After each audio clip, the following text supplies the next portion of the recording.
Hemos estado en las últimas semanas hablando acerca de cómo vivir vidas cristianas poderosas, victoriosas, bendecidas.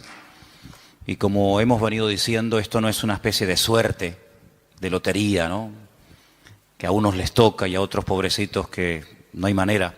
Sino que hay unos principios generales que hay que conocer, verdades que hay que conocer y aplicar a nuestro diario vivir. Y esto, ya te digo, no es cuestión de suerte, no es cuestión de decir, bueno, será que porque una persona lleva ya mucho tiempo en el Señor, parece como que ya la victoria es algo que forma parte de su estilo de vida. No tiene nada que ver con el tiempo. De hecho, hay creyentes que llevan muchos años en los caminos del Señor y puede ser que se dé el caso de que todavía no sean victoriosos o vencedores en todas las áreas de su vida. Y después te puedes encontrar con personas que llevan mucho menos tiempo en los caminos del Señor, que puede ser que tengan claro y que las áreas de su vida que en otros creyentes que llevan más tiempo, que ya deberían tal vez de dar ejemplo, pues ya las tienen ellos dominadas, ¿no? Entonces ya te digo, no es cuestión de suerte, no es cuestión de tiempo, es cuestión de conocer la verdad. La verdad, tenemos el texto aquí arriba, os hará libres, pero no solamente conocer la verdad, sino aplicarla. Porque hay gente que sabe mucho, pero luego no practican lo que saben. Y hemos estado viendo en las últimas semanas que hay una lucha, que es la lucha entre la carne y el espíritu. Vimos un poquito más acerca de esto el domingo por la tarde. Y si alguien se ha preguntado, bueno, ¿y esta lucha hasta cuándo va a durar? ¿Hasta cuándo vamos a tener luchas con el carácter, con nosotros mismos, con los problemas y tentaciones de la vida? ¿Hasta cuándo? ¿Será que esto es al principio, primer año? Claro, todo está empezando, todo es nuevo. Ya en el segundo año, un poco menos, y ya a partir del tercero, cuarto, quinto año, ya estas luchas entre carne y espíritu desaparecen completamente. ¿Podríamos dar esa respuesta a una persona que se pregunta cuánto tiempo dura la guerra, la batalla entre la carne y el espíritu? Pues no, sería totalmente incierto, sería falso. Esto no es cuestión de decir, bueno, los primeros años van a ser años duros, difíciles, porque es el tiempo en el que estamos aprendiendo y poniendo la base, el fundamento de nuestra vida, pero luego ya después, olvídate, luego ya a disfrutar, a vivir la vida y ya no hay luchas, ni batallas, ni problemas. No es cierto. Si alguien te ha enseñado o si has escuchado a alguien que predica así, pues no es verdad, porque la batalla, la lucha entre la carne y el espíritu durará toda la vida. ¿Amén? Yo sé que algunos dicen, uy, me cuesta decir amén, pero es así de claro, te va a durar toda la vida. Y en esta tarde vamos a leer unos versículos de Gálatas capítulo 5 que se parecen mucho, mucho a los versículos que leímos el domingo por la tarde, que era el capítulo 8 de Romanos. Ahora pues ninguna condenación hay para los que están en Cristo Jesús, los que no andan conforme a la carne, sino conforme al Espíritu. Y vimos cómo el capítulo 8 de Romanos, que es un capítulo extraordinario, donde las palabras clave son carne y espíritu, espíritu y carne, aparecen muchas veces con diferentes connotaciones, con diferentes aplicaciones. Ahora cuando comencemos a leer en Gálatas capítulo 5, verso del 16 en adelante, te va a dar la impresión, te va a dar la sensación de que seguimos leyendo la carta de Pablo a los romanos. Pero no tiene nada que ver con la carta de Pablo a los romanos. Esta es otra. Esta es la carta a los Gálatas. Y voy a comenzar a leer a partir del versículo 16. Digo pues, andad en el Espíritu. Ya esto ya lo había dicho también a los romanos. No satisfagáis los deseos de la carne, porque el deseo de la carne es contra el Espíritu, y el del Espíritu es contra la carne. Y estos se oponen entre sí, para que no hagáis lo que quisierais. Pero si sois guiados por el Espíritu, no estáis bajo la ley. Manifiestas son las obras de la carne. Y ahora usted, si quiere, las puede ir contando para que usted se dé cuenta cuántas manifestaciones diferentes hay de la carne. Lectura que, por cierto, se leyó también el domingo a la tarde, solamente la volvemos a repetir. Las obras de la carne son manifiestas y son adulterio, fornicación, inmundicia, lascivia, idolatría, hechicerías, enemistades, pleitos, celos, iras, contiendas, disensiones, herejías, envidias, homicidios, borracheras, orgías, y no ha terminado la lista, sino que simplemente la acorta y dice, y cosas semejantes a estas, y que hay más, acerca de las cuales os amonesto, como ya os lo he dicho antes, que los que practican tales cosas no heredarán el reino de Dios. Y ahora cambia completamente el tono. Ahora se va al tema del Espíritu y dice, mas el fruto del Espíritu es amor, gozo, paz, paciencia, benignidad, bondad, fe, mansedumbre, templanza. Contra tales cosas no hay ley. Los que son de Cristo han crucificado la carne con sus pasiones y deseos. Si vivimos por el Espíritu, andemos también por el Espíritu. No nos hagamos vanagloriosos e irritándonos unos a otros, envidiándonos unos a otros. Si Pablo nos presenta un panorama muy real. Pablo en ningún momento presenta a las iglesias que él pastoreó y fundó en su época como iglesias, como comunidades perfectas, donde no había celos, envidias, no había en definitiva pecado. Claro, si así fuera, nosotros nos sentaría muy mal y nos sentiríamos como los peores cristianos del mundo si leyéramos que los Gálatas, los Corintios, los Filipenses, los Tesalonicenses eran hermanos donde nunca ocurría nada malo, nada negativo, no había envidias, ni peleas, ni celos, ni discrepancias entre los hermanos. Pues nosotros al leer eso, si fuera así, diríamos, Señor, pero qué malos somos. Somos unos pésimos cristianos, porque mira cómo vivían nuestros hermanos del siglo I, sin criticarse, sin tener envidia entre ellos, sin haber competiciones, celos, divisiones, ¿verdad? Sin embargo, el panorama es todo lo contrario.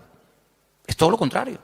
Mire, si fuéramos a la primera iglesia, a la iglesia primitiva, la iglesia madre, la iglesia de Jerusalén, una iglesia, pues imagínate tú, estaban allí todos los apóstoles, todos los discípulos del Señor, atendiendo, pastoreando la iglesia. De los 12, eran 11, porque uno, todos sabemos que se quitó la vida, Judas, pero el resto estaban allí. Ahí estaba Juan, estaba Tomás, estaba Pedro, estaba Santiago. Así que los mejores maestros, los mejores pastores, testigos presenciales de los milagros y de las enseñanzas del Señor. Algo increíble, una iglesia próspera. Dice la Biblia que no había necesitados entre ellos, no había necesitados.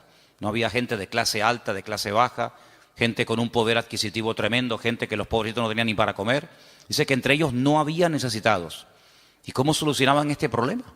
Porque en las iglesias hoy en día se ven muchas diferencias. Gente que está muy bien, gente que no está tan bien, gente que le sobra de todo, gente que le falta de todo.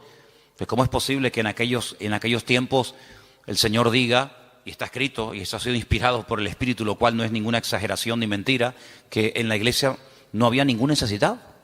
Bueno, pues muy fácil, muy fácil. Dice la Biblia que los que tenían mucho, vendían, se desprendían de su patrimonio y lo repartían a los que no tenían. Sí, pero bueno, es que eso es lo que dice la Biblia, que los que tenían propiedades, no todos tenían propiedades, evidentemente, pero los que tenían propiedades, los que tenían un patrimonio muy grande, lo vendían y no se lo quedaban para ellos, sino que dice que lo repartían, lo ponían a los pies de los apóstoles y ellos sabían a qué familias y a qué hermanos y cómo y cuándo repartir, de tal manera que dice que no había. De puertas para afuera, en el mundo, en la calle, habría, imagínate tú, mendigos, necesitados, pero dice que en la iglesia no había necesitados entre ellos, sino que todos tenían todas las cosas en común. Entonces, claro, muchas veces la gente dice, pero hermano, las cosas que se leían en la Biblia, aquellos milagros, aquellos acontecimientos tremendos, hoy en día no se ven. Hombre, evidentemente, ¿cómo se van a ver? si la vida de los cristianos no tiene absolutamente nada que ver, nuestras vidas, con eso de la propiedad privada y con eso de la privacidad, etcétera, etcétera, nuestras vidas no tienen nada que ver con la vida que aquella gente llevó, por lo menos durante un tiempo. Y uno dice, una iglesia tan bendecida, con tantas enseñanzas, con los apóstoles, con milagros, porque mira que había milagros allí, milagros que a veces ocurrían hasta sin pedirlos, sin querer. Pedro dice que un día iba al culto y cuando él iba caminando, claro, uno proyecta la sombra y dice que la sombra, ni siquiera imposición de manos, ni oración directa, sino su sombra, dice que cuando pasaba y caía por encima de los enfermos, eran sanados, la sombra de una persona, la sombra. Eso no lo hemos visto nosotros nunca, y no sé si alguna vez lo veremos, pero en aquellos tiempos era normal. Y cuenta la palabra que incluso había gente que vivían lejos, ya un poquito más adelante en los tiempos del apóstol Pablo, cuando ya era un apóstol, y dice que había personas que vivían lejos, incluso que tenían problemas con demonios terribles, y Pablo se quitaba una prenda de su ropa, un pañuelo o lo que fuera, y se lo mandaban a través de un familiar o de un vecino o de un amigo, y cuando se lo ponían encima aquella persona se sanaba, era liberado. Unas cosas increíbles, ¿no? Increíbles. Multitudes se convertían, un día 3.000, otro día 5.000, los cultos de oración eran diarios, dice que todos los días subían a la hora tercera, a las 3 de la tarde, la hora de más calor, pues no había siesta, sino la siesta era culto de oración todos los días. Iban a entrar a la iglesia y la gente pedía y oraban por ellos y ya entraba, imagínate tú, empezar el culto ya con sanidades y milagros y aún no había empezado el culto. Una iglesia increíble. ¿No te hubiera gustado formar parte, aunque sea un tiempito, de esa iglesia? ¿No te hubiera gustado escuchar? ¿Quién predica el jueves? Juan, el discípulo amado. ¡Wow! Y el domingo por la tarde, Pedro y Santiago. Y el próximo jueves, Tomás. Y el siguiente, una gloria increíble. Pero ¿cuál fue el primer problema de esa iglesia? ¿Cuál fue el primer problema? ¿Económico? No, porque no tenían problemas económicos. Porque ya ellos sabían cómo solucionar los problemas internos de la iglesia. Ellos sabían perfectamente, oye, no llega para tal. Pues no pasa nada, si no llega, yo tengo una casa, la vendo, pum, y con eso se paga no sé qué. Oye, que ahora no tenemos para no sé qué. No pasa nada, tengo un terreno. Ellos sabían perfectamente cómo solucionar los problemas económicos. Entonces, ¿cuál fue el problema de la iglesia? Si no fue económico, si no fue falta de crecimiento, si no fue mala doctrina, mala enseñanza o herejías, ¿cuál fue? Murmuración. ¿Cómo? ¿Pero cómo se pueden murmurar? ¿Cómo se pueden criticar unos a otros los hermanos en semejante iglesia? ¿Y por qué murmuraron? Porque cuando llegaba la hora de la comida, que por cierto, comían todos juntos porque era una especie de gran comunidad, pues no sé, dice que las viudas que eran de origen judío, parece, no sé si es algo que realmente era así, pues eran criticadas por otras viudas que dicen, mira, a ella le has puesto 2 chuletas, a mí me has puesto una sola. Yo veo en el plato de ella que le has puesto 3 papas, a mí me has puesto 2, y las de ella son muy grandes, las mías son muy chiquititas. ¿Cómo puede ser que una iglesia tan bendecida y tan próspera y tan impactante y tan de todo, el primer problema que registre la Biblia fuera murmuración? Pues ese fue el primer problema de la congregación. Y de ahí nace la idea de nombrar diáconos, ayudantes, colaboradores, que cuando llegue la hora de la comida, pues ellos sean los que distribuyan y se evite este problema en la congregación, porque no vamos a permitir que por la comida y por la murmuración se frene el avance y se estropee el buen ambiente espiritual que hasta hoy hemos tenido. Y entonces dijeron, vamos a nombrar 7 hermanos de confianza, 7 hermanos que los vamos a poner como diáconos, que se van a encargar a partir de hoy de solucionar este tema. Porque nosotros no nos vamos a poner ahora a servir las mesas. Lo nuestro es otra cosa. Lo nuestro es la palabra, la oración, tener comunión con el Señor, atender espiritualmente al pueblo. Pero ahora si nos vamos a poner a dar de comida a miles y a miles de personas, se nos va el día en esto y al final no cumplimos con lo que teníamos que cumplir.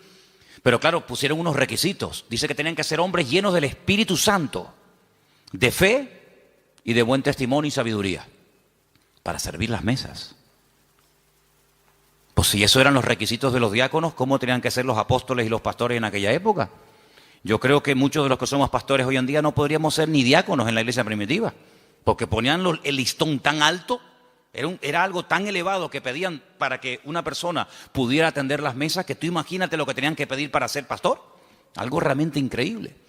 Así que vemos que el problema de la carne y del espíritu ya surgió en el seno de la primera iglesia, en la iglesia primitiva. Imagínate 2000 años después. Imagínate 2000 años después. Si viendo y viviendo en aquel tiempo y en aquel ambiente y aquella atmósfera de gloria, de bendición, de un mover de Dios espectacular, donde todo lo que ocurría era genuino.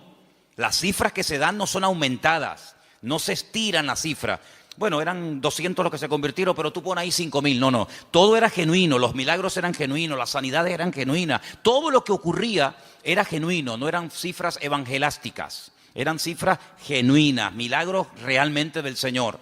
Si eso ya ocurría en aquella época, imagínate hoy en día cuando nuestro nivel de santidad, nuestro nivel de espiritualidad no tiene absolutamente nada que ver con el de nuestros hermanos de los primeros siglos de la era cristiana. Entonces vemos que el problema dentro de la iglesia fue la carnalidad. Ahora, oraba y le pedía al Señor, Señor, tiene que haber algún cuadro, tiene que haber algún pasaje en la Biblia para que este tema que estamos tratando últimamente de la carne y del espíritu, de vivir en victoria o vivir en derrota, nos resulte lo suficientemente gráfico como para captar lo que más o menos quiere decir la Biblia cuando habla de la lucha continua entre la carne y el espíritu. Y hay un pasaje extraordinario. Hay un pasaje increíble y lo vamos a leer esta tarde y vais a ver cómo al entender ese pasaje vais a poder entender mucho más lo que me refiero cuando hablo de la carne y del espíritu. Vamos al primer libro de la Biblia, al primero, que se llama Génesis, capítulo 25. En Génesis capítulo 25 vamos a leer una historia muy conocida, pero de la cual vamos a extraer muchísimas lecciones para poder entender mejor la lucha entre la carne y el espíritu. Génesis capítulo 25, voy a leer a partir del versículo 19. ¿Lo tienen, hermanos? Muy bien. Dice así la palabra del Señor. Presta atención, hermano.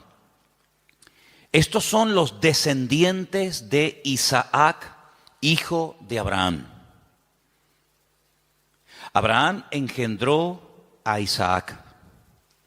Y era Isaac de 40 años cuando tomó por mujer a Rebeca, hija de Betuel, arameo de Padán Aram, hermana de Labán, arameo. ¿Cuántos datos en un solo versículo? La edad, el nombre del padre, el nombre del hermano, un montón de datos, todos muy importantes. Quédese con esta cifra. 40 años tenía cuando Isaac se casa. Y entonces dice en el versículo 21, y oró Isaac al Señor por su mujer, que era estéril, y lo aceptó el Señor y concibió Rebeca, su mujer. Y los hijos luchaban dentro de ella y dijo, si es así, ¿para qué vivo yo? Y se fue a consultar al Señor. Y el Señor le respondió y le dijo, 2 naciones hay en tu seno y 2 pueblos serán divididos desde tus entrañas. El uno será más fuerte que el otro y el mayor servirá al menor. Esa es la palabra que el Señor le da a esta mujer atormentada. Esta mujer que lo está pasando realmente mal, porque tiene una batalla, tiene una guerra dentro de su vientre. Entonces ella dice, Señor, si estar embarazada es esto, yo no quiero vivir. Yo no quiero seguir adelante con este embarazo. Quítame la vida. Y entonces ella se va y se refugia en el Señor y le dice, Señor, explícame qué es lo que aquí está pasando. Seguramente ella habrá hablado con otras mujeres. Incluso a lo mejor, vete tú a saber, con alguna mujer que también estaba embarazada como ella en aquel tiempo.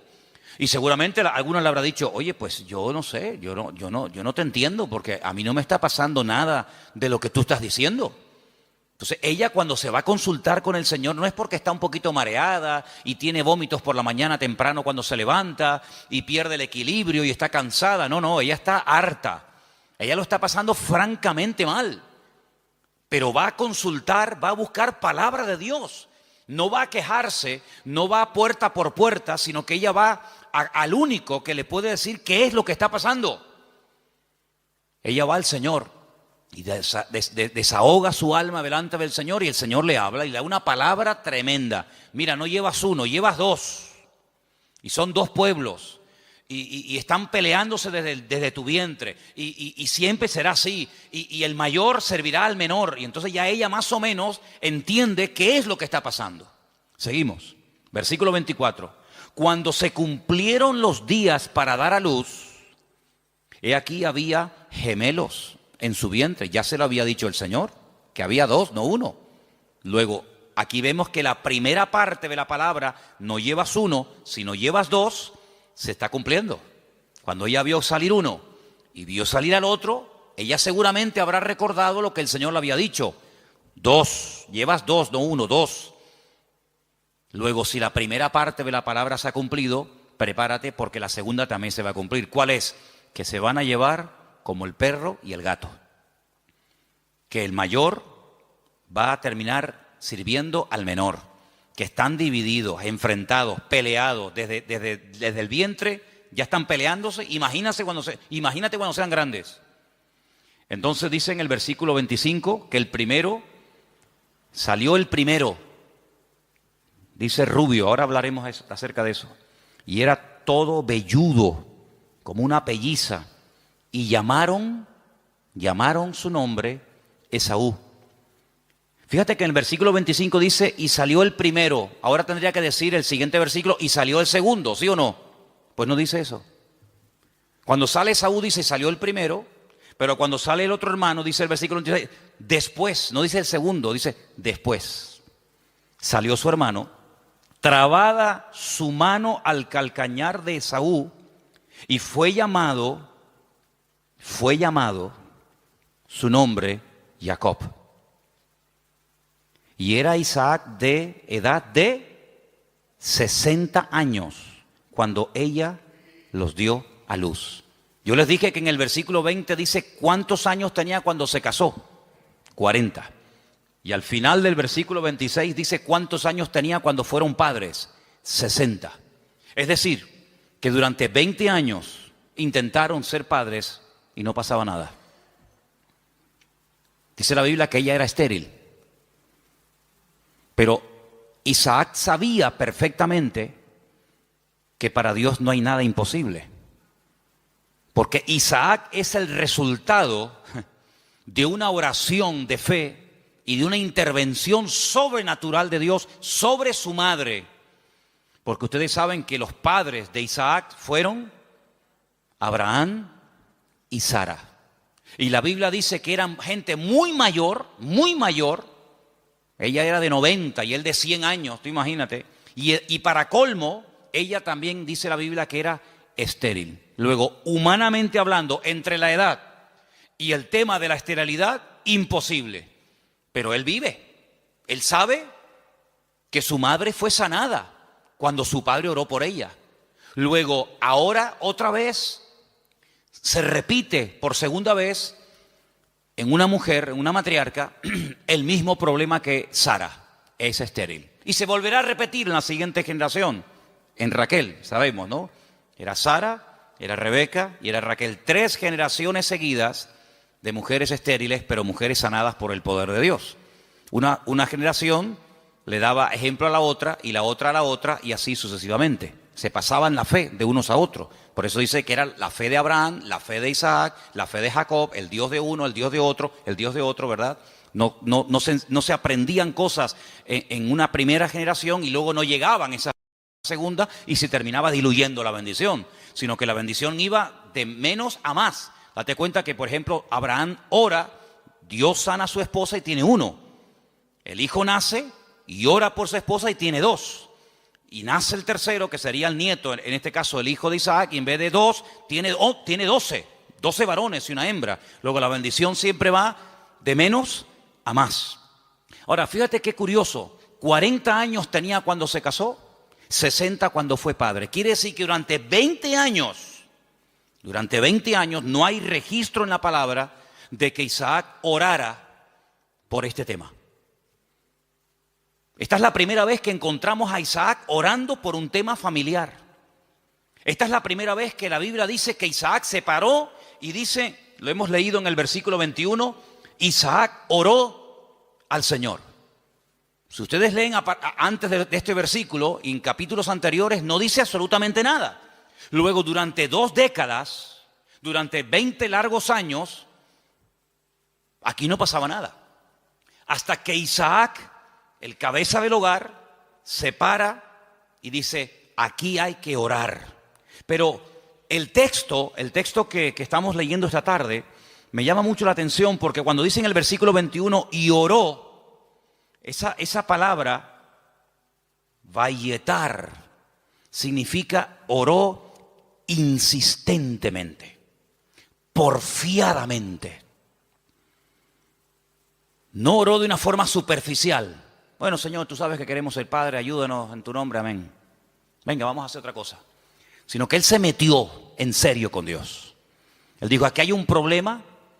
Curioso que no dice que su esposa también oró con él, sino dice que él se puso enfrente de ella a orar por ella.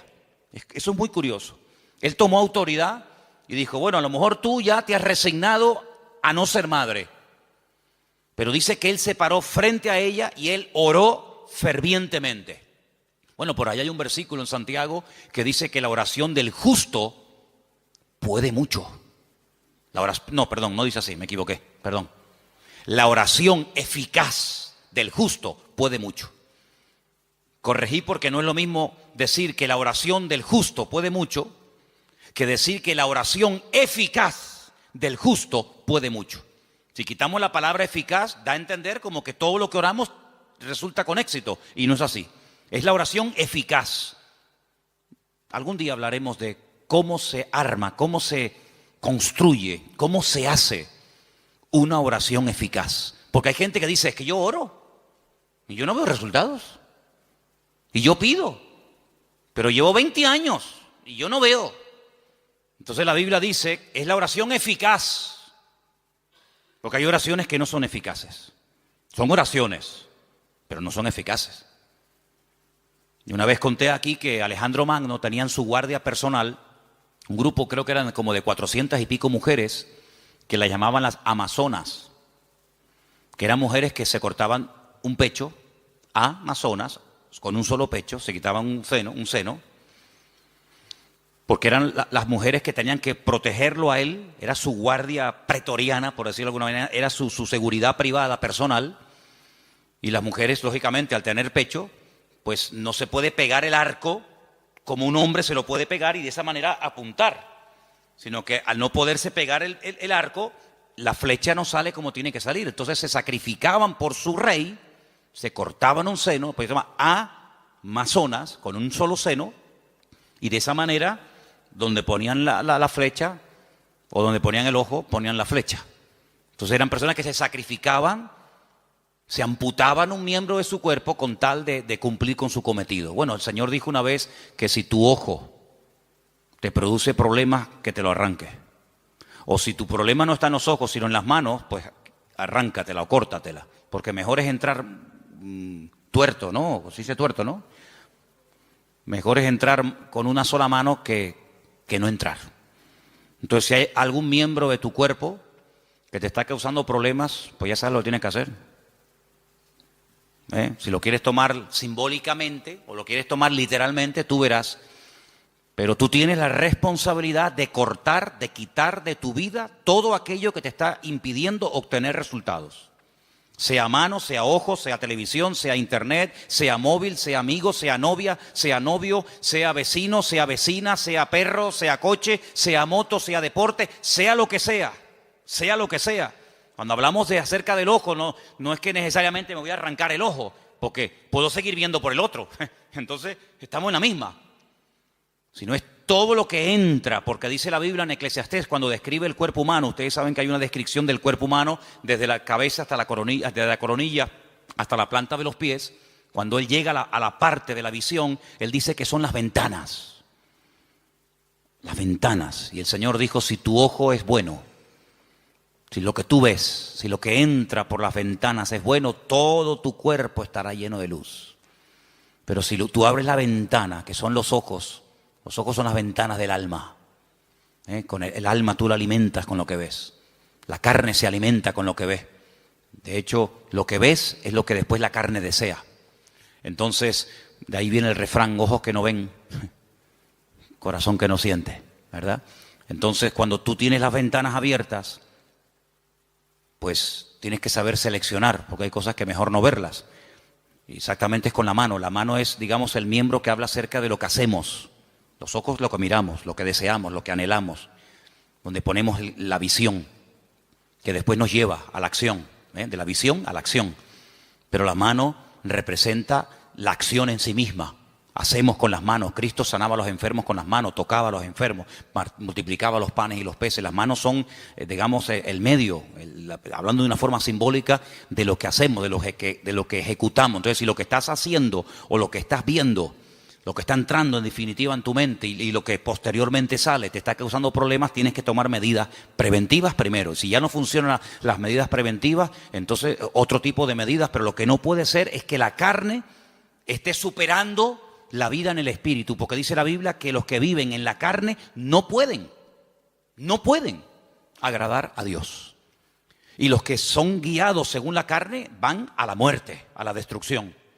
Por lo tanto, hay esa lucha que vemos desde el vientre de la madre de esta mujer, de Rebeca, con estos dos hijos. Ahora, después dice, en el mismo versículo 21, cuando yo he dicho vayetar, significa orar porfiadamente, insistentemente, en el mismo versículo, cuando dice, y aceptó el Señor, ¿lo veis? Es la misma palabra, pero se pronuncia de una forma diferente, vayater. Vayater, vayatar, vayater. Se escribe igual, pero las vocales se ponen diferentes. ¿Y saben lo que significa eso? Aquí se ha traducido por aceptó el Señor. Aceptó el Señor. Significa que convenció a Dios. Dicho de otra forma, Dios se dejó convencer por la oración de Isaac. Es increíble. Dios se dejó convencer. A ver, ¿qué quieres? Presenta argumentos. Preséntame argumentos. ¿Por qué quieres ser padre? No tenemos la oración de Isaac. Solamente tenemos el hecho de que oró Isaac al Señor y el Señor dijo, está bien. Pero la oración que hizo Isaac al Señor, qué pena, no la tenemos. ¿Te hubiera gustado que estuviera ahí? Algún día cuando lleguemos a la gloria decir, oye Isaac, ¿puedo hablar contigo un segundito? ¿Me podrías decir más o menos lo que le pediste a Dios cuando querías ser padre? Sí, mira, le dije esto y esto y esto. Tienen que aprender hebreo, si no, no pueden hablar con él. No, son bromas. Pero tuvo que orar de una forma que dice que convenció a Dios. Dios dijo, me has convencido. Ya está, problema solucionado. Fíjate, si en vez de haber esperado de los 40 años que se casó, a los 60, yo pregunto, si hubiera orado a los 2 años de casarse, de esa manera como oró, ¿no hubiera el Señor respondido? Por supuesto. Si hubiera orado cuando tenía cuando tenía 45, 50 años, los gemelos podían haber nacido antes. Pero no hay registro en la Biblia de que Isaac orara a esa edad, con esa intensidad y con ese fervor. Pero sí hay registro en la Biblia, a los 60 años, cuando él ora, el Señor se deja convencer. Los argumentos que presentó Isaac, pienso yo que un argumento podía haber sido este. Señor, tú le dijiste a mi padre que en ti serían benditas todas las naciones de la tierra y que tú le darías un heredero. Y que yo sería el hijo de la promesa.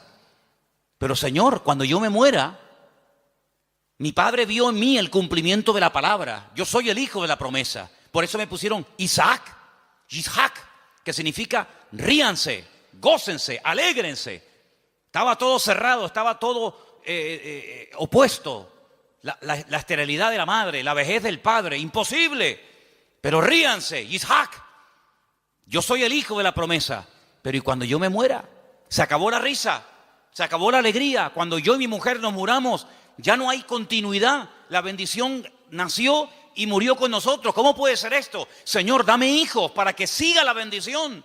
Y ahí presenta argumentos. Y ahí, en el buen sentido de la palabra, Isaac dialoga, discute, pelea con Dios en oración y dice, Vayater, Dios se dejó convencer. Estoy de acuerdo, Isaac, perfecto. Tu mujer a partir de ahora quedará embarazada. Qué tremendo, ¿eh? Qué tremendo. Si nos tomáramos más en serio, no solo la oración, sino cómo oramos, qué diferente sería nuestra vida, ¿sí o no? A veces no tenemos suficiente fe. Yo sé que la fe la tenemos que poner en el Señor, eso lo tengo más claro que el agua. Pero el Señor nos ha dado un medio poderosísimo, que es la oración. Si lo usáramos más, si oráramos más fervientemente, y esto no tiene nada que ver con el carácter de uno, porque Santiago cuando dice que la oración eficaz del justo puede mucho, pone un ejemplo. Uno dice, bueno, oración eficaz de un justo, a ver, ¿quién podría ser? ¿Quién? No hace falta que te rompas la cabeza.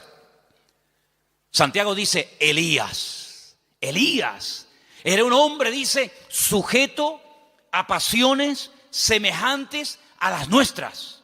Cuando se enfadaba Elías, hermano, sal corriendo, sal corriendo, que cuando éste se enfada, ora a Dios, te cae una llama de fuego encima y te fulmina, Estaban un día en lo alto de una montaña y el rey dice, llámenme al profeta. Y llega un capitán con sus soldados y le dice, varón de Dios. Así como no le gustó mucho el tonito, no le gustó mucho la forma tal vez como se lo dijo. Y Elías se le queda mirando y le dice, varón de Dios, ¿no? Así como con rintintín. Si yo soy varón de Dios, que quede bien claro y que caiga fuego del cielo y lo hace. Los calcinó a los 50. Hicieron un asado ese día ahí en medio del campo. Al día siguiente el rey dice, bueno, esto habrá sido, no sé, una casualidad. Venga, vayan a buscarme a ese hombre. Varón de Dios, venga, date prisa. Sí, si yo soy varón de Dios, que quede bien claro. Ya van 100. Un olor a carne en la atmósfera había terrible, ¿no? Tercer grupo, vayan a buscarme a ese hombre. Cuando llega el tercero se tira a tierra y dice, gran varón de Dios, ten misericordia de mí, por favor, no me quemes. Te pido, te suplico. Así me gusta. Ahí se baja Elías. Así era Elías, amigo. Así era Elías. Alguien dijo en cierta ocasión que si el Señor no se lleva en un carro de fuego a Elías, le prende fuego a todo el país. Porque para él todos estaban mal. Claro, para él todos estaban mal. En un día, mató a 100 soldados. Días más tarde, a 450 profetas de Baal les cortó el cuello en el monte Carmelo. Pero ¿este quién es? Y después hablan los americanos de Rambo. Esto es increíble, esto es tremendo este hombre. El Señor se lo tuvo que llevar con él. Pero mira, era un hombre que se desanimaba, ¿sí o no? Señor, quítame la vida, estoy harto, me siento solo, este no es mi sitio, no sé qué, orando tontería. Una mujer le dice, mañana como no ponga tu cabeza en un plato, como tú pusiste en un plato la cabeza de mis profetas, y sale corriendo por miedo a una mujer. Claro, si Elías era tremendo, ¿cómo tenía que ser esta mujer? Porque para salir corriendo desde allí hasta donde fue corriendo. Pero dice que era un hombre sujeto a pasiones semejantes a las nuestras. Se enfadaba, se desanimaba, se deprimía, oraba tonterías. Pero cuando oraba, amigo, cuando ese hombre entraba en guerra y en comunión con Dios, no había infierno que lo pudiera detener. ¿Te das cuenta? Entonces aquí encontramos un ejemplo de cómo este hombre ora. La mujer no dice que orara. Bueno, pero que tienes que orar eres tú, que para eso eres el hombre, para eso eres la cabeza. Y tú tienes que traer la bendición a tu casa. Y la bendición viene cuando tú buscas de Dios, cuando tú oras sinceramente. Mira, el peor defecto que puede tener un hombre no es que no predique. Hermana, si su marido nunca va a ser un predicador, no se enfade con él. No todos han sido llamados a predicar. Ese no es el mayor problema de un hombre. El mayor problema de un hombre es que no sabe cantar. No, hermano, hay hermanos que el Señor los bendiga. Por ahí no van los tiros. Es que a mí me gustaría tener un hombre que cante, ¿sí? Pues mire, le tocó, no hay más, hermana. El problema de un hombre no es que no canta o no predica. ¿Tú sabes cuál es la peor desgracia que puede tener un hombre? Que no sepa orar. Ese es el problema más grande que puede tener una mujer, es que su marido no ora, que no sepa orar. Porque este hombre, cuando oró fervientemente y oró porfiadamente, insistentemente, automáticamente en la casa, todo cambió, todo cambió. Ahora, la oración trajo problemas, porque por la oración de Isaac, dice la Biblia, que su mujer lo estaba pasando mal. Pero ella, ¿qué fue lo que hizo? Lo que le enseñó su marido: vete a hablar con el Señor, déjate de quejarte, vete a la cámara secreta, y allí en la cámara secreta abre tu alma delante del Señor. Y el Señor le dio una palabra tremenda. A muy pocas gentes el Señor le da palabras específicas para sus hijos, y a ella se los dio. Vamos a leerlo otra vez. 2 naciones hay en tu seno, 2 naciones, 2 pueblos serán divididos desde sus entrañas. Es imposible la convivencia. Un pueblo será más fuerte que el otro pueblo, y el mayor servirá al menor. Tremendo. Este hombre cambió la situación de su casa porque oró por ella. Ahora, lo que me llama la atención, lo decíamos hoy en casa, que cuando su papá, cuidado con esto, cuidado, porque hay cosas que se transmiten a través de lo físico, de lo genético, pero también hay cosas que se transmiten de generación en generación por la vía espiritual. Si me sacan una célula de mi cuerpo, cualquiera que sea, y extraen un ADN de mi pelo o de donde sea, en un 99,9% ese ADN dirá que yo soy hijo de fulano de tal. Es inevitable, totalmente inevitable. Las famosas pruebas de paternidad. Ah, no, es que ese hijo no es mío. Sí, hazte una prueba de paternidad y ahí, amigo, ahí sale. O eres o no eres. Bueno, tal vez no. O eres o no eres. Lo genético, queramos o no, se transmite de generación en generación. ¿Y lo espiritual? Porque dice la Biblia que somos espíritu, alma y cuerpo. Luego transmitimos la genética, y como lo natural es un reflejo de lo espiritual, lo he dicho ya 1.000.000 de veces, pues si transmitimos lo genético, si transmitimos lo físico, lo espiritual, no te quepa la menor duda. Por ahí podríamos un día hablar largo y tendido sobre este tema. Dice la palabra de Dios que tal la madre, tal la hija. ¿Sí o no? Eso dice la Biblia. Tal la madre, tal la hija. No dice tal el padre, tal el hijo. Eso no lo dice. Pero la Biblia se dice tal la madre, tal la hija. Así que mamá, ten cuidado que le estás transmitiendo a tus hijos. Porque la madre transmite mucho más a los hijos de lo que te puedas imaginar. Mucho más a veces que un padre. ¿Qué te parece? La responsabilidad es tremenda. Así que si hay aspectos negativos espiritualmente hablando de tu madre o de tus antepasados, métete en la habitación con el Señor y que Dios corte todo eso lo antes posible. Para que no seas tú una víctima de cosas del pasado.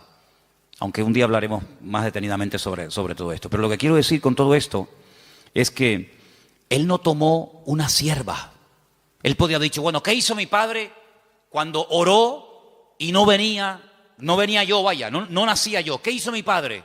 Tomó una sierva. Era la costumbre de la época. La costumbre, no lo bíblico, no lo correcto. Por dejarse llevar por la costumbre, resulta que hasta el día de hoy estamos pagando las consecuencias de aquello.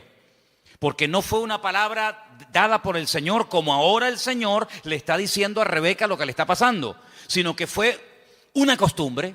Cuando la señora de la casa no podía tener hijos, o bien porque fuera estéril, o bien porque fuera demasiado mayor, la costumbre era una criada, la criada de la señora, la criada de confianza de la casa, pues podían tener relaciones sexuales, el amo con ella, y ese hijo que naciera se consideraba hijo legítimo del matrimonio. De hecho, había prácticas que a la hora de parir se ponía una debajo y otra arriba, y las dos hacían como que estaban pariendo, y no, era toda una historia, ¿no? Isaac podía haber dicho, bueno, pues yo voy a hacer lo mismo. Él no hizo eso. Porque él aprendió que imitar lo que otros hacen para obtener resultados no es lo correcto. No hay que imitar lo que hacen otros, y mucho menos tomar costumbres y aplicarlas como si fueran principios bíblicos. Tú no tienes que imitar a nadie. Es que mi padre lo hizo, pero eso no significa que tú lo vas a hacer. Mira, hay un momento en la vida de Isaac en el que él tiene la tentación de hacer lo mismo que hizo su padre. No con la criada, ya eso lo dejamos bien claro, porque Isaac prefirió esperar en Dios 20 años que precipitarse y adelantarse, como hizo su padre con Agar, y fue un desastre. Que al final saben que tuvo que expulsarla, al hijo, etcétera, etcétera. Pero hay un momento en el que él quiere bajar a Egipto, porque su papá bajó a Egipto. Y entonces el Señor lo para y le dice, no, tú no bajas a Egipto. Entonces no tengas la tendencia de imitar, de copiar, de hacer lo que otros hacen, porque en ese caso le resultó favorable, o tuvo algún éxito, o tuvo alguna bendición. Dios no es un Dios de métodos, es un Dios de principios. ¿Cuántos dicen amén? Usted no tiene que imitar, no, es que es como, por ejemplo, usted sabe que cuando hay una persona enferma, siempre hay alguien que se te acerca a decirte lo que tienes que tomar. Cuando hace poco tenía la garganta mal, me afectó un poco la garganta, si yo me hubiera tomado todo lo que me dijeron, me hubieran envenenado. Me hubieran envenenado. No, tienes que tomarte tomillo con un poco de orégano y con una cuchara y una yema de huevo. Al rato venía otro. No, lo que tú tienes que hacer es tomarte gárgaras de limón con miel por la mañana. Venía otra. No, lo tienes que hacer de una infusión de jengibre. Si yo llego a mezclar todo eso, estaría muerto. Porque todos tenemos siempre la tendencia de decir a los demás lo que tienen que hacer.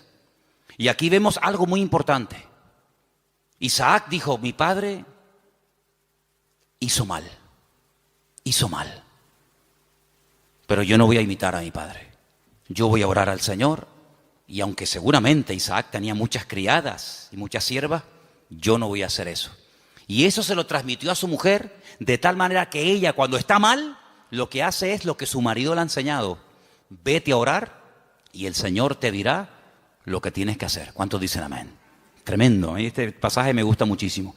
Así que no toma el ejemplo de su padre, pero ahora vamos al versículo donde dice que los hijos luchaban dentro de ella. Dentro de ella.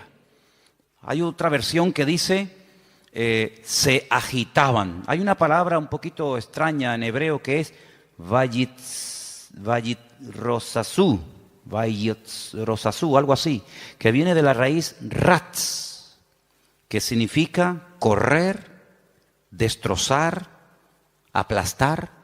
Se estaban matando los hermanos en el vientre de la madre. No es que decía, échate un poquito para allá, como por las noches, ¿no? Cuando estamos durmiendo, sobre todo cuando hay calor, ¿no? Los matrimonios, cuando hay calor, que dice, échate para allá. Cuando hace frío, dice, échate para acá. No es que quedamos, para allá o para acá, depende de la estación. Échate para allá, échate para acá. No es que estaban ahí incómodos, ¿no? ¿Verdad? Sino que se estaban matando. Querían salir los dos antes de tiempo. Se estaban aplastando, se estaban dando una cuerada entre ellos tremenda. Ahora tú imagínate tener dos, si ya uno es complicado, imagínate tener dos que se están matando y peleando el uno al otro. Bueno, el otro día me contaron algo, yo no sé si era verdad o no, pero dice que una madre embarazada denunció a su hijo antes de nacer, porque le estaba dando un mal embarazo. Lo denunció. Y dice que un juez aceptó la denuncia y que cuando salga niño, no sé, lo llevarán a comisaría o le pondrán a la esposa, yo no sé. Denunció al hijo porque le estaba causando problemas al embarazo. Oye, hay que estar de verdad. Después dicen que nosotros estamos locos, pero el mundo está, bendito sea Dios. Denunció al bebé que aún no ha nacido. Imagínate tú, su propia madre. Pórtate bien, que te portes bien, que no te muevas. Imagínate dos peleándose ahí, matándose y pellizcándose y pegándose puñetazos. Es que hay dos dentro. Y uno es completamente diferente al otro. Y ahí es el cuadro que yo estoy utilizando esta tarde para reflejarles la realidad de la batalla que hay entre la carne y el espíritu. Uno tendría que sentirse tan mal como se sintió Rebeca cuando hay esa batalla interior dentro de nosotros entre la carne y el espíritu, que no nos queda más remedio que ir a hablar con Dios y desahogarnos con el Señor.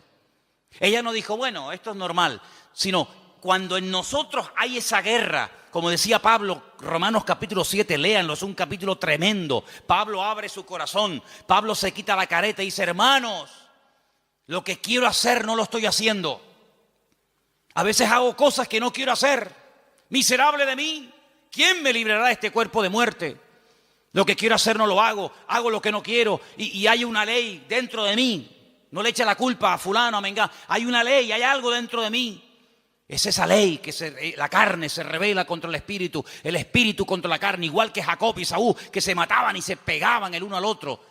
¿Y qué hizo Rebeca? Se fue a hablar con el Señor. Eso es lo que deberíamos de hacer cuando nos sentimos mal, cuando queremos orar, pero no quiero orar. Cuando quiero leer la Biblia, pero no me da la gana de leer la Biblia. Y cuando quiero que Dios me bendiga, pero ya no quiero saber nada de Dios, me tiene cansado. Y cuando quiero ir, pero ya no quiero ir. Cuando hay esa lucha, no te resignes y digas, bueno, seré que soy raro, seré que soy un bicho extraño. No. Lo que tenemos que hacer es lo mismo que hizo Rebeca. Señor, ¿qué pasa? ¿Qué me está pasando, Señor? Háblame, ayúdame. Porque si no me ayuda, quítame la vida. Porque esto no es vida ni es nada. No lo dijo, pero casi probablemente estuvo tentada a decir, es que yo estaba mejor antes que ahora. Yo estaba mejor antes cuando era una mujer estéril, sin hijos, que ahora que tenía que estar saltando de alegría por estar embarazada, pues antes yo vivía y me sentía mejor que ahora. Ahora que me has bendecido, esta bendición me está trayendo unos problemas terribles. No dijo todo esto, lo estoy diciendo yo, a ver si me entienden. Pero ¿cuántas veces puede pasar por nuestra mente? ¿Cuántas veces nos pueden cruzar los cables por nuestra mente y decir, ¿y ahora qué? Ahora, y lee la Biblia y vas a la iglesia y no sé qué, y te das cuenta. El diablo es tremendamente cruel con nosotros. Y nos hace ver un panorama irreal, pero lo pinta de tal manera que parece que es real. Tremendo. Ya se lo dijo al Señor, solamente te quiero pedir una cosa, que te postres y me adores. Y si lo haces, mira qué fácil, te postras, me adoras y ya está. Te doy todos los reinos de la tierra. Y el diablo lo que quiere, detrás de toda tentación, detrás de todo ataque, siempre está lo mismo. Claudica, tira la toalla, ríndete. ¿Y qué es rendirse? Es darle la razón al diablo. Pero dice la Biblia, sométete a Dios, resiste al diablo y huirá de vosotros. ¿Cuántos dicen amén? No dice, no, yo me someto a Dios y el diablo huye. Es que no dice eso. Es que no dice eso. Como tú te estés montando una vida cristiana diferente a los principios que dice la palabra, te vas a llevar cada palo, te vas a llevar cada desilusión, porque ves que haces las cosas y no funcionan. Y no hay nada peor que hacer algo y ver que no funciona y te enfadas con Dios. Someteos a Dios, someterse a Dios. ¿Qué es someterse a Dios? Habrá que explicar a estas alturas lo que es someterse a Dios. Hermano, rendirse a Dios sin condiciones. Es que yo siento, es que yo creo, es que a mí me parece, es que yo haría. Someterse, rendirse. Tú has perdido la guerra, el que manda soy yo. No me digas a mí dónde tienes que vivir, cómo tengo que vestirte, cómo tengo que tratar, porque tú te has rendido. El que he ganado soy yo, y el que gana la guerra le dice al vencido cómo tienen que hacerse las cosas. No me vengas a poner condiciones. Someterse a Dios, rendirse a Dios. Ya no vivo yo. Muy bien, perfecto. Ahora que te has sometido, ahora que te has rendido, ahora puedes resistir. ¿A quién? Al diablo. Y huirá, tiempo futuro, huirá. Pero no me dices cuándo, no. Te digo el presente, sométete, resiste, tiempo presente. Y en futuro, la victoria, huirá. Es decir, si tú te has sometido a Dios, tú sabrás, yo no sé. Si tú te estás sometiendo a Dios diariamente, porque no es que me sometí el domingo pasado y durante toda la semana hago lo que me da la gana. No, me someto el lunes, me someto el martes, me someto el miércoles, me someto cada día, cada instante de mi vida. Si yo me estoy sometiendo, yo tengo que resistir el lunes, el martes, el miércoles. Y si no se ha solucionado el problema, si no ha huido el enemigo, si no se ve un rayo de luz en el horizonte, ¿qué hago? Pues quiere decir que tienes que seguir sometiéndote a Dios y resistiendo. Sometiéndote y resistiendo. ¿Hasta cuándo? Hasta que huya. Ese es el objetivo, hacer huir al enemigo, ¿sí o no? Cuando tú te montas en un avión, imagínate que te vas de aquí a Madrid Y por el camino dice, señorita, una preguntita, por favor. ¿Estas turbulencias es normal? Sí, sí, es normal. ¿No me podría dejar usted a mí por el camino, por favor? ¿Cómo? ¿Cuánto tarda esto? 2 horas y media. ¿2 horas y media? No, yo no. No, dígale al chofer que en la próxima parada me bajo. Menos mal que no hay timbre en los aviones. Si hubiera timbre, ¿cuántas veces le darían la paliza al pobre piloto? Para, aquí me quedo. No, tú tienes que llegar hasta el final, porque tú saliste de un sitio para llegar a otro. Y en la vida cristiana no hay paradas intermedias. Saliste y no volváis atrás, dice la Biblia.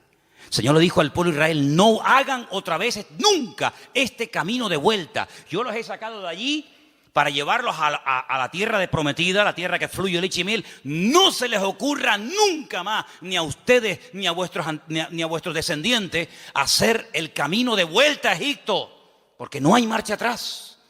Y en la vida cristiana dice que el que pone la mano en el arado no puede mirar atrás. Porque si pongo la mirada atrás, el surco no sale derecho, sale todo torcido. Y eso es un desastre. Es un desastre. Por lo tanto, vemos en este pasaje que se oró, se obtuvo resultados. Pero lo que queremos hablar con todo esto es de la diferencia de Esaú y de Jacob para después darnos cuenta de lo que es la carne y de lo que es el espíritu. Serían divididos, separados, enfrentados desde el vientre de su madre. Es decir, convivencia cero, imposible. Cuando hace años, ¿se acuerdan los que estaban? Algunos todavía no saben esto, pero cuando estábamos en el puerto de la Cruz y en una de las casas que hay allí, ¿se acuerdan ustedes que vinieron aquellos santeros? Eran cubanos, total, ¿qué más da? Pero eran cubanos. Hubieran sido japoneses, pues digo, santeros japoneses. Aunque nunca me imagino un santero japonés, pero bueno. Vinieron aquellos santeros japoneses y lo primero que me dijeron el primer día, dice, venimos a por ti, por tu casa, por tu iglesia, por tu ministerio, vamos a destruirte.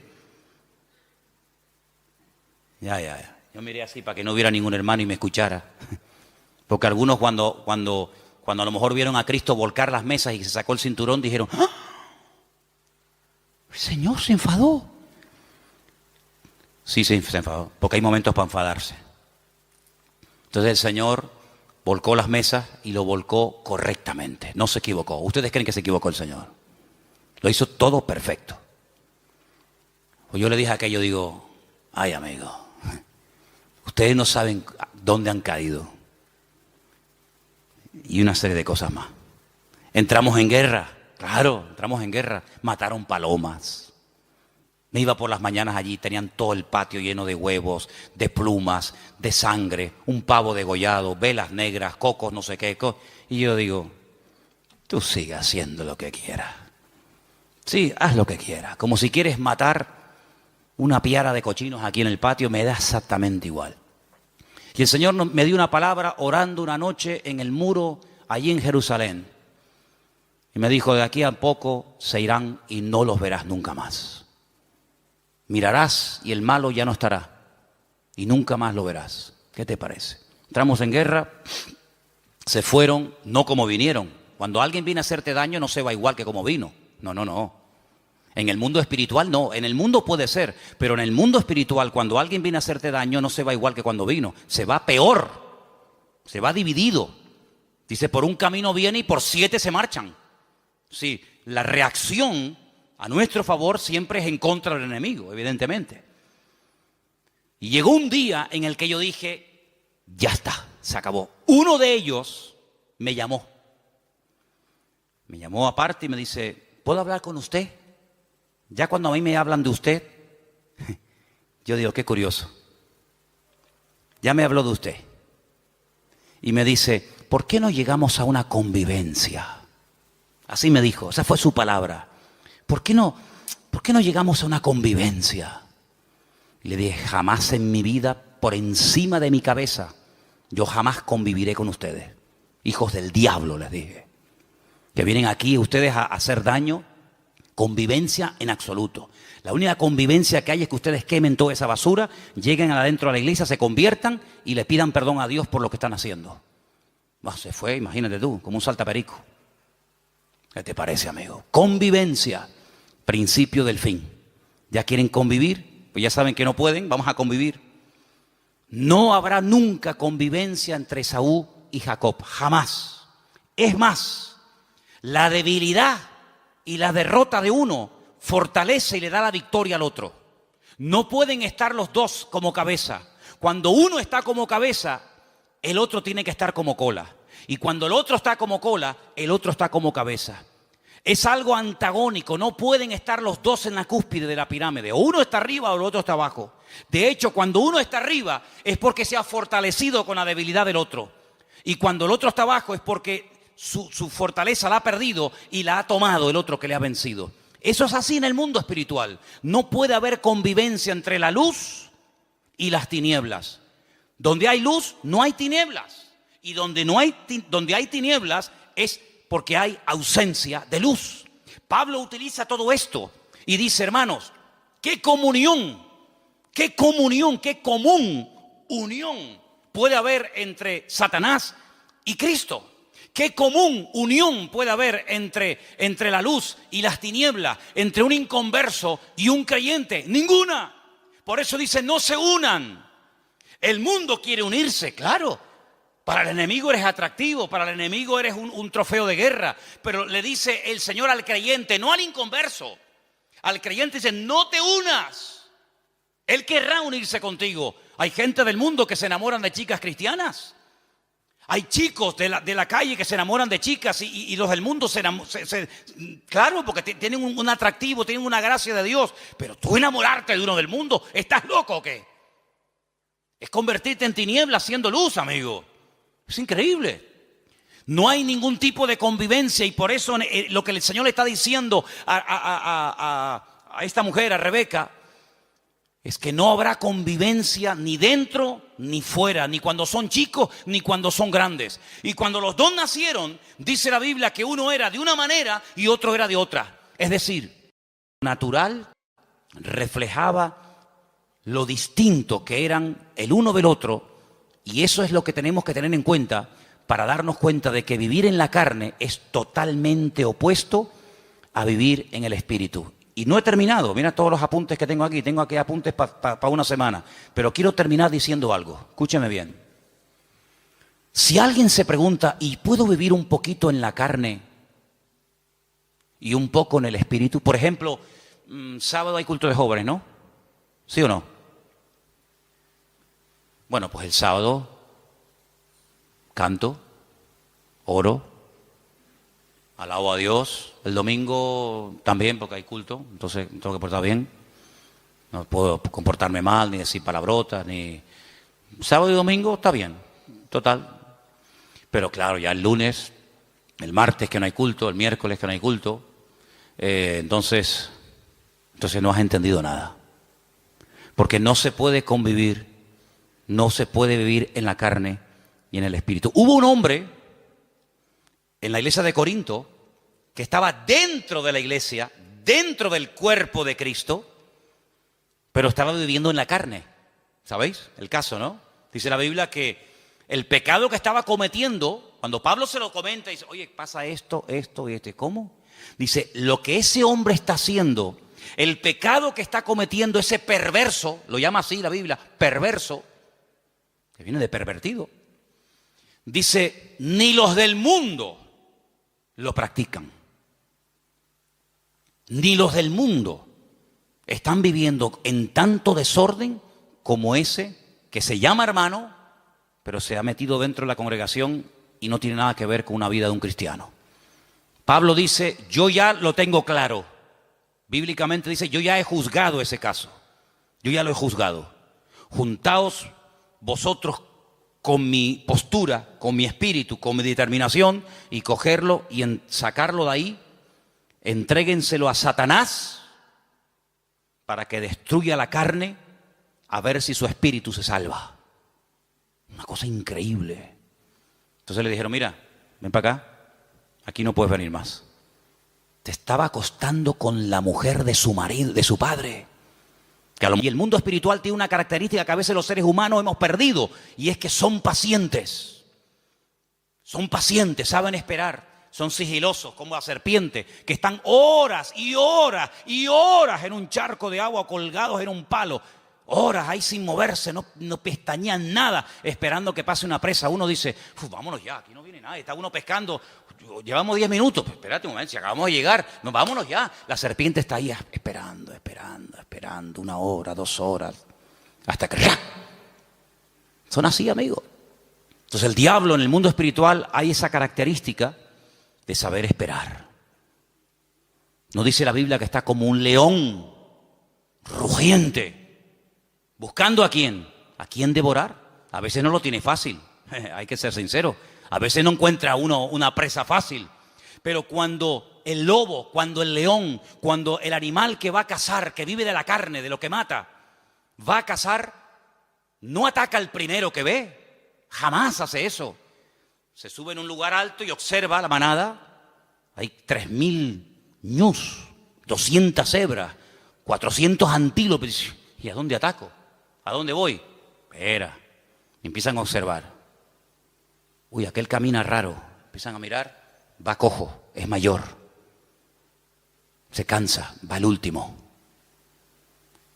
Hacen una estrategia de tal manera que a ese, que no puede ir al ritmo de los otros, lo aísla, la manada se va, lo deja solo, y cuando está solo, encima, débil, enfermo, se le tiran encima y se acabó.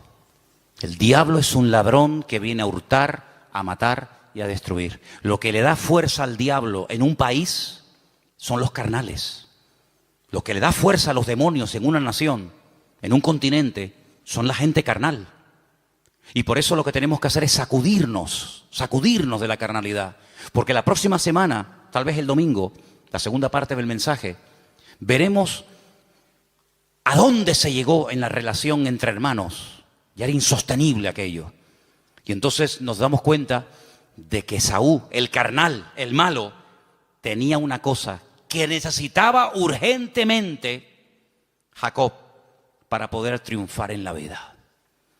Y entonces vamos a descubrir qué es lo que tiene el mundo, qué es lo que tiene Esaú, que a nosotros nos interesa quitárselo, pero cuando se lo quitemos, ahí te quedas, Esaú. Entonces, hermanos, eso es lo que significa pelear la buena batalla. Se dan cuenta que hay tanto material, se dan cuenta que hay tanto tema, pero lo importante es que le digas al Señor otra vez. Sé que el domingo te pedí que lo dijeras, pero otra vez te pido que hoy lo hagas. Señor, no quiero vivir en la carne. Cierra tus ojos ahí donde estás. Quiero vivir sometido al Espíritu. No quiero el espíritu de Esaú. No quiero ser un carnal. No quiero ser una persona que menosprecia las bendiciones, sino que pelea para obtener la bendición de Dios. Isaac cambió su casa cuando oró y obtuvo resultados en el nombre del Señor. Y hay cosas que tú tienes que tomar autoridad y pelearlas y orar en el nombre del Señor, con la autoridad del Señor y su palabra, porque el Señor te ha llamado a ti a vivir en victoria. Y en esta noche yo quiero que tú le digas: Señor, quiero vivir en el Espíritu, ayúdame a vivir en el Espíritu, renunciando a la carne, renunciando a vicios, renunciando a viejos recuerdos, a costumbres, renunciando a todo lo que no trae gloria a Dios. Y en esta tarde me someto al señorío de Cristo. En esta tarde me someto a la palabra, al trato de Dios en mi vida. En esta tarde, Señor, me someto al Señor para que pueda resistir al enemigo y obtener victoria. Gracias, Padre, porque tú eres poderoso en mí. Gracias, Padre, porque mayor es el que está conmigo que el que viene contra mí. No hay nada ni nadie que pueda destruir a un hijo de Dios. Hagan lo que hagan y digan lo que digan. De hecho, lo han hecho y es una pérdida de tiempo. Es al contrario. Cada vez la bendición viene al que está siendo atacado, al que está siendo perseguido, porque la unción trae persecución. Y cuando hacemos la voluntad de Dios, el Señor siempre bendice. El resultado, el botón de muestra, es lo que Dios está haciendo en las vidas. Y eso es algo incuestionable. Bendito sea el nombre del Señor. Recibe toda la gloria y enséñanos estos principios para que no vivamos ni un minuto más en la carne, sino en tu Santo Espíritu y en tu palabra. En el nombre de Jesús. Amén.